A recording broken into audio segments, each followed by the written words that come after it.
tells us, resistite fortes in fide. Resist strong in the faith. He's telling the Catholic people of his day, resist the devil. Resist all attacks on the faith. Strong. Resist strong in the faith. And this is what we have the history of the Catholic Church, all the whole army of martyrs who have died resisting the devil, princes and tyrants, kings and unjust emperors, shedding all their blood for the faith. And in every age, the Catholics have always risen up to defend the faith, to defend the true doctrine. It's only in our time when St. John says, towards the end of time, faith will grow weak and charity will grow cold.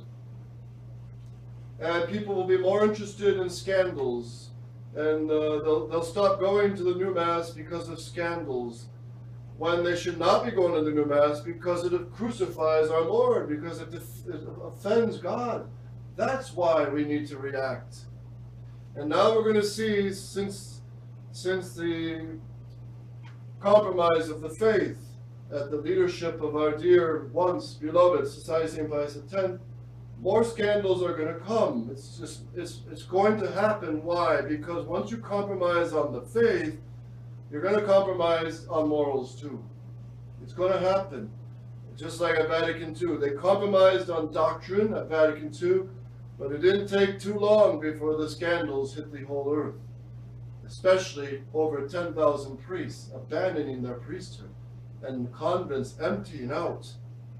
So, but our time, we're in a very wicked time, and we ourselves are children sometimes of this wickedness and this evil, because we also judge things humanly. And very few reacted at Vatican II. Very few. Archbishop Lefebvre, there were 250 bishops who told him, we're behind you, but. By 1970, only one bishop was doing something about it, Archbishop Lefebvre and also Bishop de Castro-Meira, two bishops down in Campos, Brazil. Otherwise, they saw Christ crucified. They saw the faith attacked. And that's the worst thing that can happen. And then only later, 10, 15 years after Vatican II, people got scandalized because this priest was saying Mass with purple vestments. This priest was smoking cigarettes at the altars. He said it's a meal, so you might as well smoke cigarettes at the meal. Others had altar girls. So people got scandalized at a lower thing. And by many other scandals, of course, that morally that come with all that. And then they react, and then they look for the Tridentine Mass. And that's upside down. And that's why these 4 years of the resistance has been a blessing for many of you who stood up to defend, and thank God for this. But stood up to defend because you saw the faith under attack. You saw our Lord Jesus Christ uncrowned. And you saw the compromise with Vatican II and the new Mass, which we're not supposed to do. We have to stay Catholic, and we have to resist this destruction of our Catholic faith by the new Mass, by Vatican II, which directly attacks. I don't want to catch fire here. The altar boys often catch fire at the Mass, hopefully more out of love for God. But the Vatican II, make no mistake, Lumen Gentium, Dignitatis Humanae, these documents directly attack Jesus Christ the King. They attack his divinity. They attack his kingship, because they say he's not king anymore. That was something of the Middle Ages. But democracy needs the king, Christ the King, over our country. And our country will continue to collapse without Christ the King. Third, it attacks Jesus Christ as eternal high priest, because the new Mass attacks the real presence, attacks the sacrificial nature, the propitiatory character of the Mass, and the priesthood itself is attacked by the new Mass. The new Mass is abominable before God. It is the abomination of desolation that Daniel spoke of.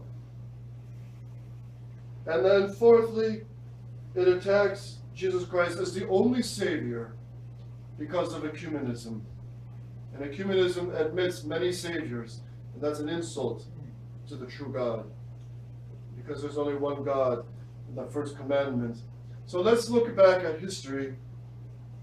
And I'm not giving you a history lesson. This is not a history lesson.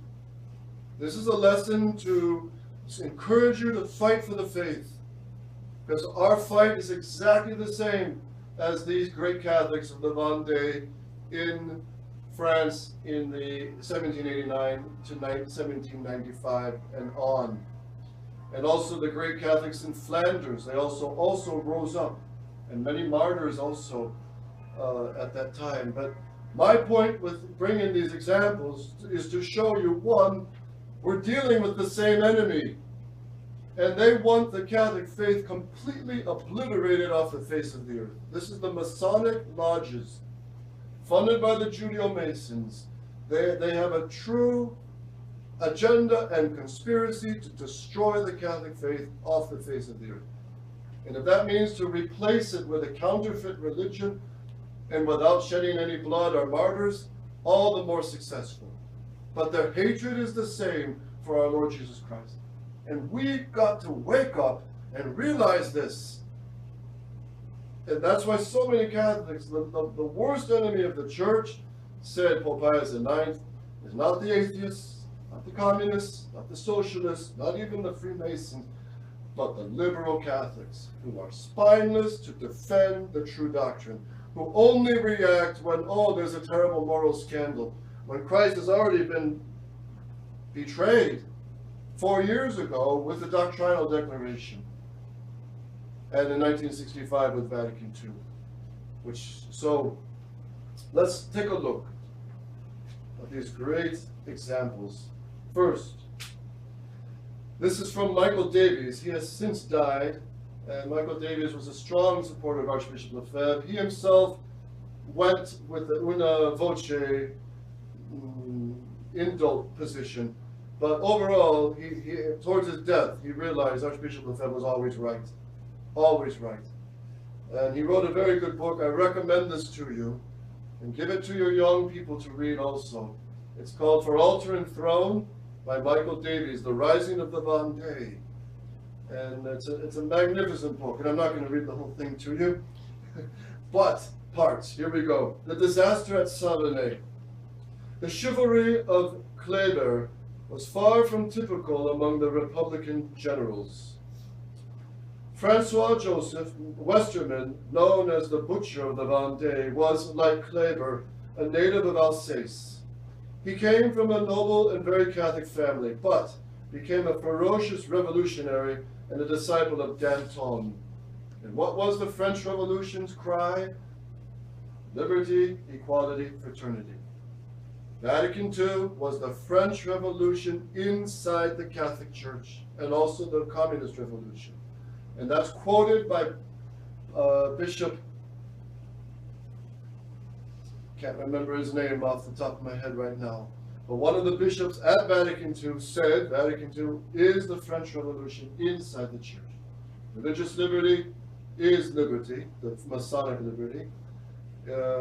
Collegiality is the fraternity, the democratization of the church, the stripping the papacy of his primacy, and making the Pope just a bishop among other bishops, which is not how Christ instituted the church. And it invented a whole new doctrine, a novelty, thereby condemned. Collegiality is a total novelty in the Catholic Church. And it says that the bishops share in equal power with the Pope and the bishops. And there's not two heads in the church, there's only one. And then thirdly, the equality in the Catholic Church is this false ecumenism. Westermann won what proved to be the decisive battle of the war at Savonay on December 23rd, 1793. The Catholics were outnumbered 4-1, but time and again they attacked. The Blue Battalions, that's the revolutionaries, in heroic but hopeless charges. As many as 6,000 Catholic prisoners were massacred, many of them women, of whom a great number carried babies in their wombs. In those days, women were still great women and had babies. And I won't even go on to that topic here. One wonders how anyone raised as a Catholic could have written the gloating report that Westermann sent to the Committee of Public Safety in Paris. This is what he wrote, this revolutionary, who was an apostate Catholic. The Vendée no longer exists. It died beneath our sabers with its women and its children. I have buried it in the swamps and woods of Savonay.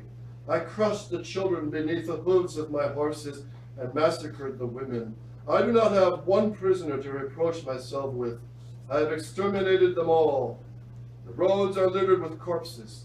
Gleber and Marceau were not there. We took no prisoners. It was necessary to feed them with the bread of liberty, and pity is not a revolutionary sentiment. So, what you just heard is a cruel man, right? Very cruel. But it's these same enemies that are behind the destruction of our Catholic Church, who are now in the powers in Rome, who are open Freemasons, openly preaching Freemasonic doctrine of Vatican II, New Mass, and they're not out cutting people up, but they're ripping the faith out of children, out of the hearts of many thousands and millions of people. And that is far more serious than killing the body. To take the faith from the innocent ones is a crime. There's no crime serious enough in God's eyes than to rob the faith from those who have it. And then, so in a summary, you had the Reign of Terror. The king's head was cut off as a punishment because France did not put the Sacred Heart on the flag. You see how Christ wants the kingship to reign over all nations. Christ wants the public adoration and veneration of his Sacred Heart and his mother. And because the modern governments, because we're so soaked and so poisoned with liberalism, separation of church and state, and freedom of the press, and freedom to teach what you want, and freedom to do what I want, and believe as I want, these are false. We are creatures of God, and we must do what God wants. And we must kneel before God who became man, Jesus Christ the King. And France was punished with the French Revolution 100 years after the Sacred Heart of Jesus asked that the heart be put on the flag. What's going to happen to our poor world next year?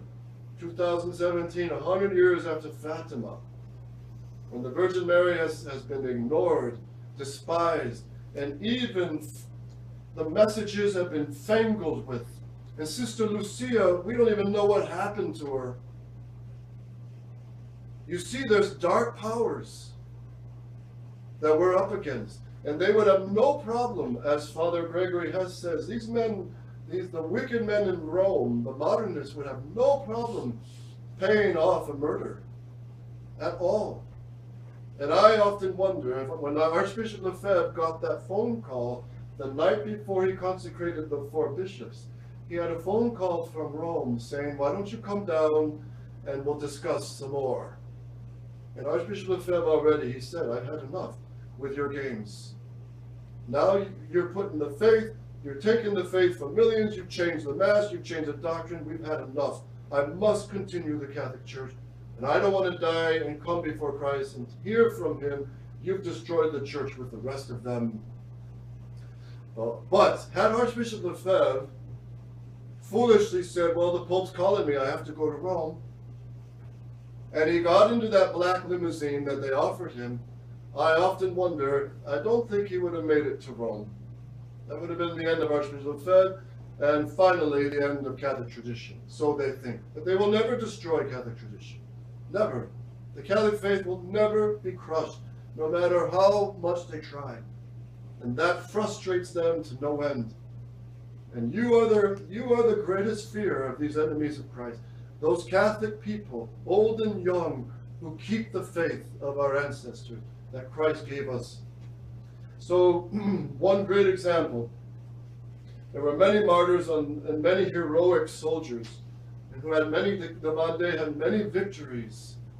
They had the Paris revolutionaries in Paris shaking in their boots because they were winning victory after victory. And when they won a war, they sang the Vexilla Regis, the Te Deum. They would march into the churches, have mass, and pray the rosary. They wore the rosaries around their neck. They had the Sacred Heart badge, and they went to battle with that. And some of the poor peasants, they didn't have rifles. They had a few knives, rocks, sticks. That's all they had. And they still were victorious. But they had many victories in battles and many martyrs. And here's one example of the arrest and death of another great hero. His name was Charette. Charette was taken to Angers and was received with great courtesy by General Hédouville. "Why do you take up arms again?" the general asked him. "Because the Republic did not keep its promise," was the reply. The Republic did not keep its promise. Notice the same style of the enemies. They told Archbishop Lefebvre, "Oh, we'll give you a bishop. We'll give you a bishop." And then he said, "Okay, when?" And they said, "Well, not this summer, but maybe around Christmas time." So they played games with Archbishop Lefebvre, and he said, "Enough games. I will consecrate 4 bishops to continue the true faith, the Mass, until Rome comes back to tradition." This is what Bishop Fillet should have been doing. And now they're playing games with him, and he's biting right into their game. And he's being slimed, as Father Suelo said, swallowed by the snake. And the whole society is falling for this. And they're being promised now all these promises. But Charette saw right through their lies. The Republic does not keep its promise. The modernists in Rome, they don't keep their promise. And you can't trust them until they profess the Catholic faith. We talk about unity. The whole world wants unity, unity. But there's no unity in the Catholic Church unless we all profess what? The same Catholic faith. And not the Vatican II faith, because that's a novelty, that's an invention, and it's already been condemned by all the previous popes. There's no unity in Vatican II in the New Mass. If you believe in Vatican II in the New Mass, you've made yourself schismatic from all of Catholic tradition. They're the schismatics, not the traditional Catholics.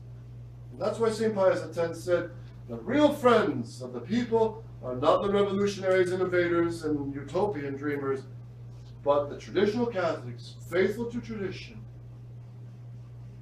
and are humble, because sometimes traditional Catholics get proud and pompous and act worse than pagans sometimes in their pride, and that displeases God. But the humble, faithful, traditional Catholics, that pleases God. So what happened? Charette sees through their lies, so he's arrested.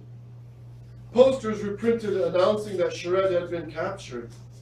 He was taken to Nantes in March 28th, and on March 29th he was paraded to the streets of Nantes to convince the inhabitants that he really had been taken. Remember, Charette was one of the great generals of the Vendée. He was a fearless fighter. The sad procession passed through the same streets, along which he had ridden in triumph at the head of the Catholic and royal army only a few months before to sign the peace treaty. On the same day, Charette was condemned to be shot, and the sentence was carried out. He asked for a non-juring priest to hear his confession. Another very important point for all of us. He wanted a priest who did not accept the revolution. Liberty, equality, fraternity. And what we're dealing with Vatican II is far worse, to accept heresy.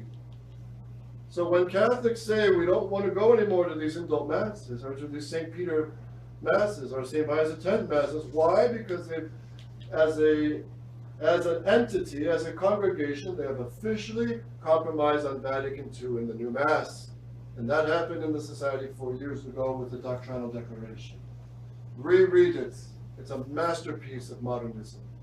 It is frightening that all the priests have received it, but where's their reaction?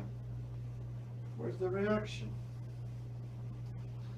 So Charette, he didn't want to go to a non-juring Now let me explain briefly. The juring priests were those who signed and the oath that they would not preach against the revolutionaries, the Masonic overthrow of the Catholic monarchy. And the juring priests signed it, and they were not wanted by the good Catholic traditional people. And the priests who did not sign, they were called the non-juring priests. One of those non-juring priests was Father Charles Marius, who came to Kentucky. And he had been saying Mass for the nuns and for many people in barns and houses and basements. Father Charles Marius, a great Belgian priest. And he had to sleep oftentimes in chicken coops. And he made his way, he saw that France was too far gone, so he made his way to America, and he helped the Catholics in Kentucky and helped the missionary ground. And he founded a whole order of nuns. He built over 60 churches with his bare hands. And Father Charles Marius is buried not far from where we are in Kentucky. But he was one of these priests who also went back to Belgium and recruited Father de Smet. And Father de Smet would be ordained in St. Louis and go to the Northwest. So this is not so foreign to us, because we're in the same fight here. As Archbishop Lefebvre used to say, this is the exact same fight we are in. Exact. On the same day, Charette was condemned to be shot. He asked for a non-juring priest to hear his confession, but the request was refused. He was, however, promised that on his way to execution, he would see a priest who was a friend. Charette made a 2-hour confession to a juring priest. Seeing that he was now in the danger of death, he would go to confession. The Abbé Hubert, who accompanied him to his execution, the non-juring priest, l'Abbé Gerjard, was on the route as promised. Charette paused before him, bowed his head, and received his absolution. When Charette arrived at the place of execution, he embraced his confessor, recited an act of contrition out loud, refused the blindfold, and said that he would give the sign to fire himself by lowering his head. Charette stood to attention, his head held high, pointing to his heart. He called out to the piquet, "Soldiers, aim there," pointing to his heart. "It is here that you must strike the heart of a brave man. Vive le roi, long live the king." Slowly and deliberately, he lowered his head. A moment's pause, a volley rang out. He received 5 balls in the chest, remained upright for a moment, and then slid slowly to the ground. The Chevalier François Athanase Charette de la Contrie, General of the Catholic and Royal Army, was now dead. He was 33 years old. And now let's take a look at the atrocities, because the hatred and violence behind these minds is the same hatred and violence behind the modernist mind, and it is more deadly and it's more slippery. The martyrs of the terror, the heroism with which so many of the Catholic priests and religious nuns and monks and laymen sacrificed their lives for the faith, marks what must be the most glorious page in the history of Catholicism in France, the eldest daughter of the Church. By February 1794, 850 priests had been arrested in northern France and Belgium, which had been conquered by the Revolutionary Army, were imprisoned in 3 old ships formerly used for the transport of slaves. They were subjected to appalling treatment by their captors. Many died in hideous epidemics. And when an order for their release was signed in February 1795, 7 months after the death of Robespierre, only 274 were still alive. All could have saved their lives by renouncing the Catholic faith, but they preferred to use their sufferings to intensify their spiritual lives. The heroism of the Carmelite nuns of Compiègne will also remain an inspiration to every Catholic who truly loves the faith. These nuns were brought before a revolutionary court and charged with remaining together as a community after their convent had been suppressed. One of these sisters asked the president of the tribunal why he called them fanatics. He replied, "Your fanaticism is your foolish attachment to your stupid religious practices." And remember, these are all Masons, Freemasons. And the Declaration of the Rights of Man, published by the Freemasons, which embodies most modern governments now, and Vatican II, was condemned by the Pope at the time, and ever since, until Vatican II. Upon which the nun cried, "There you are, sisters. We have been condemned for our religion. What happiness to die for our God." At the foot of the scaffold, they renewed their vows and then intoned the Salve Regina, which continued until the last of them was silenced, being guillotined. Hardly less sublime were the sacramentines of Boulogne. Before dying, these nuns thanked their judges and executioners, and one of them kissed the scaffold before mounting it. There were also the Ursuline nuns of Valenciennes, who sang the Te Deum and prayed for their executioners as they were beheaded one by one. The terror was seen at its most destructive in the Vendée militaire. Apart from the outright massacres perpetuated by the Blues, 42% of the death sentences carried out during the entire terror took place there. Its most horrific manifestation being the drownings of Nantes in November 1793. Now, Archbishop Lefebvre is going to make reference to this in his great sermon of the hot summer of July 1976, when he ordained priests, and Pope Paul VI threatened him, and Rome threatened him with suspension. And this is when he gave his great sermon, Archbishop Lefebvre, which all of you should read and find it. It's in the back of the book called A Bishop Speaks. It's the sermon at Lille in France. You want to reread that and pray over it. And maybe send a copy to Bishop Follet just to remind him of how serious the betrayal is by going in with Vatican II and the new Mass in a false canonical setup with modernist Rome, which Archbishop Lefebvre would never do until Rome comes back to the faith.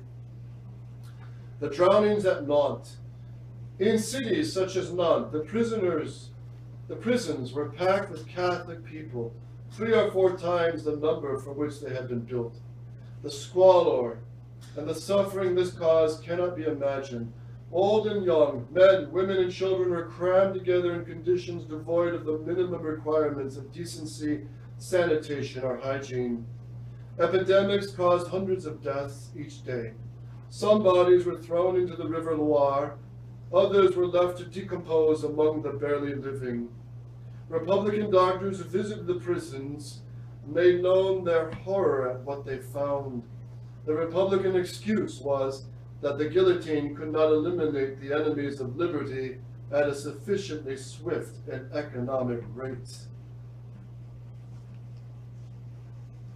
The bestial Jean-Baptiste Carrière was appointed representative on mission at Nantes on September 23rd and invested with extraordinary powers which gave him carte blanche to adopt any measures that he saw fit to deal with counter-revolutionaries. The measure that he saw fit to adopt to overcome the problem of prison overcrowding was to initiate the notorious drownings at Nantes. Prisoners tied together in pairs were placed in flat-bottomed barges. Holes had been drilled in the sides and were boarded over until the barges reached the middle of the river, when the executioner boatmen would remove the boards and jump into boats that were alongside, from which they watched their victims drown. These drownings were at first confined to priests and carried out surreptitiously at night, beginning with 90 priests on 19th of November 1793. But they soon took place in broad daylight and were regarded as a form of entertainment. At least 5,000 Catholics, priests, old men, young men, women, and children were tied together 2 by 2, taken out into the river Loire in boatloads, and then drowned. The most depraved refinement of the drowning was the so-called mariage républicain, the Republican marriage, in which a man and a woman would be stripped naked, tied together, ridiculed, and then thrown into the Loire. There could hardly have been a more sadistic way to humiliate devout Catholics. The Loire River was referred to by Republican humorists as the Baignoire National, the national swimming pool, and the drownings were termed baptême patriotique, the patriotic baptisms. Republicans remarked that even though the brigands had complained while in prison that they were dying of hunger, those placed in the barges, as one revolutionary said, could hardly complain that they were dying of thirst. Carrier objected to the trials as a waste of time. The very fact of being arrested must be considered proof of guilt. All these suspects, he commanded the judge, must be eliminated in a couple of hours, or I will have you and your colleagues shot. So notice how quickly republic and modern democracy leads to tyranny. Notice how it quickly leads to tyranny, and we're seeing that happen to our own country. Democracy leading quickly to tyranny, the power in the hands of a few. He particularly enjoyed seeing priests executed and once declared, "Never have I had so much amusement as in seeing the last grimaces of priests as they die."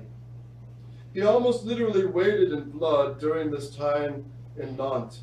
It would be hard to imagine a more benighted and bestial creature than Jean-Baptiste Carrier.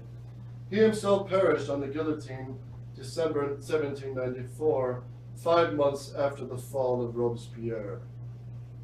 So the revolution eats her children. And then there's the famous shootings at Angers. Angers is it's the diocese of Angers where the great anti-liberal Bishop Frappel was.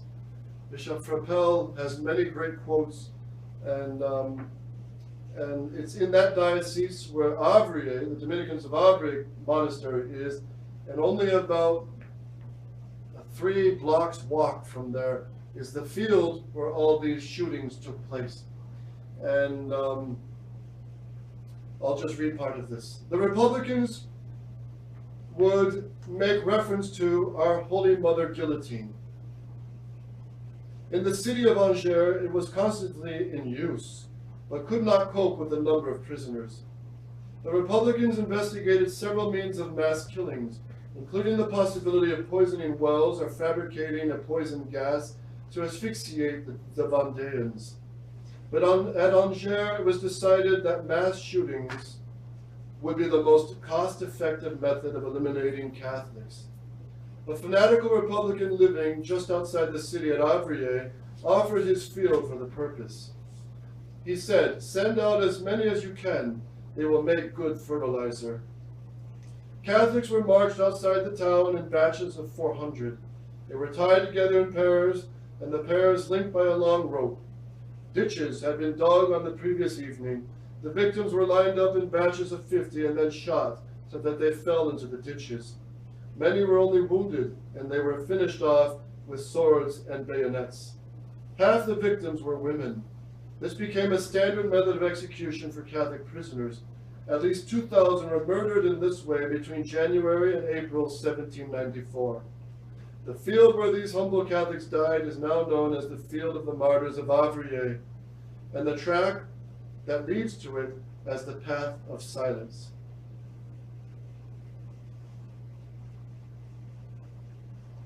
The crime for these poor people, mostly peasants, humble artisans, weavers, and domestic servants, were executed. Why were they executed? The sentence, fanaticism. In order to be guilty of fanaticism, it was sufficient to be related to a Vendéan soldier, to have hidden a refractory priest, to have refused to assist at the Mass of a juring priest, or to have said the Rosary. And then there's some accounts of heroic nuns also going to die and being followed with their sisters and refusing to take the oath, and they died bravely being shot. Many good Catholic sisters and nuns and common people. So, and then he gives a chapter, of course, to the great Father Noel Pignot, who's a blessed. who was a priest, one of the priests, like Father Charles Nerings, who was saying Mass in barns and keeping the faith of the people, giving the sacraments, telling them to be strong, to fight, to keep the faith, die martyrs rather than compromise, telling their fellow priests, stand up for the faith, better to die a martyr than to sign on a compromising document. And so Father Noel Pignot was finally arrested by a traitor Catholic, and he was put through a false mock trial, and then he was led through the streets with a rope around his neck, and then he went to the scaffold. And as he stood at the foot of the scaffold, as he ascended, he said the words that the priest says at the beginning of every Mass, in Troibo ad autarite. And he ascended his last sacrifice of the Mass, which was his life, and he was beheaded, and his soul went straight to heaven. So you see all these martyrs, right? And the martyrs under communism. And the devil knows when there's martyrs, he loses too many. Too many go to heaven. So he's invented a slicker way called liberal Catholicism. And that liberal Catholicism is crowned and triumphed at Vatican II. The idea that all religions lead to God, which it says in Lumen Gentium. Lumen Gentium even says that the Muslims worship the same God as we do. That's a total blasphemy because they reject the Trinity and the divinity of Jesus Christ. And they even compare, I shouldn't even say this, but the Muslims, the Quran even says the teaching of the Trinity is like dung. Pardon me, but that's what it says.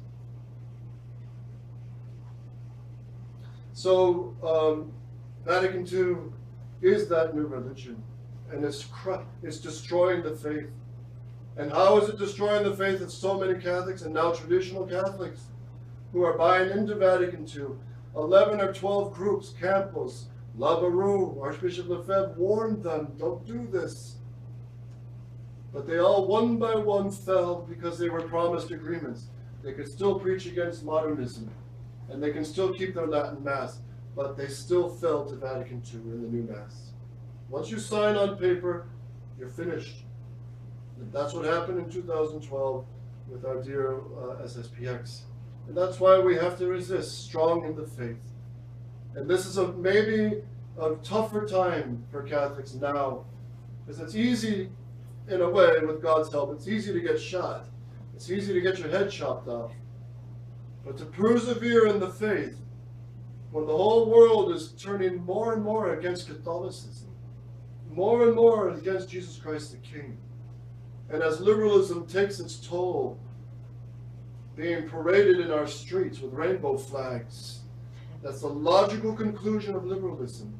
The complete distorting and twisting of nature that God intended. The ruining of our minds of our young boys and girls deliberately. And all this cries to heaven for vengeance. So I might say, dear faithful, those days when martyrs happen again, and it may not be far off, will be kind of a blessing, because this is a tough war. This is a tough battle for all of us. But you've got to fight on.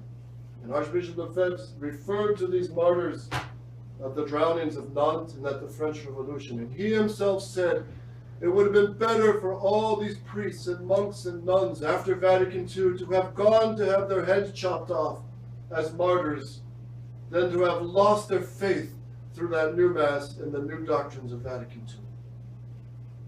And that's why we can never make peace with this counterfeit religion. Never. But stay strong in the faith. Fortes in fide. Resistite fortes in fide. Stay strong in the faith, all of you. And pray for your priests also. And one thing very dear to Archbishop Lefebvre in this disaster was to form priests for tomorrow. The importance of seminaries. He understood their importance. And don't believe anyone who says this is not the time of seminaries and monasteries. It's more than ever, and I'm quoting Archbishop Lefebvre, this is now more than ever the time for seminaries and monasteries. to form young men to fight for the reign of Christ the King, to give their life for the greatest cause. And how many men go to the Marine Corps or the Army and they're fighting for the one world government and Obama's ridiculous plans, but he's just a puppet of the Judeo-Masons. When these good young men should be fighting the real fight of Christ the King. So pray for vocations, pray for our bishops of tradition to get clear minds like Archbishop Lefebvre and resume the battle that he passed down to them and to us. O Mary conceived without sin, O Mary conceived without sin, O Mary conceived without sin, in the name of the Father, and of the Son, and of the Holy Ghost.